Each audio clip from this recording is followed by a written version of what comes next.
இப்போ தற்போது உள்ள ஆளுங்கட்சி நல்லா தான் பண்றாங்கன்னு நிறைய பேர் சொல்றாங்க. அப்படின்னு சொல்லலையா? அப்படி இல்ல அப்படி சொல்லியிருந்தா இப்ப தெரிஞ்சு போவோமே. 2026 கதை தெரிஞ்சு போவோமே. என்னங்கிற கதை தான் தெரியுமே.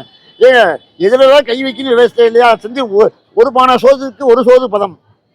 செந்தில் பாலாஜி மேட்ரு ஒன்னே போறோம், அதே போறோம் வரிசை. அதுக்கப்புறம் லிஸ்ட்ல இருக்க எல்லாத்தையும் பிடிச்சாலே ஒரு அமௌண்ட்டே வந்துடும். இப்ப நீங்க சொன்னது எத்தனை திட்டம் சொன்னீங்க, எத்தனை நிறைவேற்றிருக்கீங்க? 500 சில்லற திட்டம், 50 திட்டம் தான் நிறைவேறி இருக்கும். அதுவும் முழுசா நிறைவேறி இருக்காது. ஆனா நம்ம தானே ஓட்டு போட்டு தேர்ந்தெடுத்தோம். இனிமேல ஓட்டு போட மாட்டோம்ல, தெரிஞ்சிருச்சு இல்ல. ஒரு ஆளை ஒரு அளவு தான் நம்புவோம். நம்பதுக்கு அப்புறம் இவன் நம்ப மாட்டான், இவன் சரியில்லைன்னா அதுக்குதான் அடுத்த அளவு களம் இறக்கிருக்கோம்.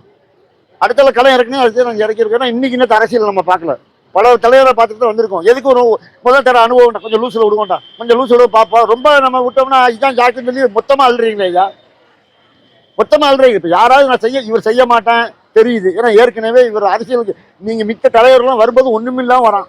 அதுக்கப்புறம் பார்த்தா 5 வருஷம் கழிச்சு பார்த்தா இத்தனை கோடி அத்தனை கோடிங்கிறான். எப்படி வீடு வாங்கினா, எப்படி இடம் தோட்டம் துறவு கம்பெனி எப்படி ஆரம்பிச்சான்னு தெரியல. இவன் எடுத்தோடனே என் சொத்து இதாண்டான்ட்டான்.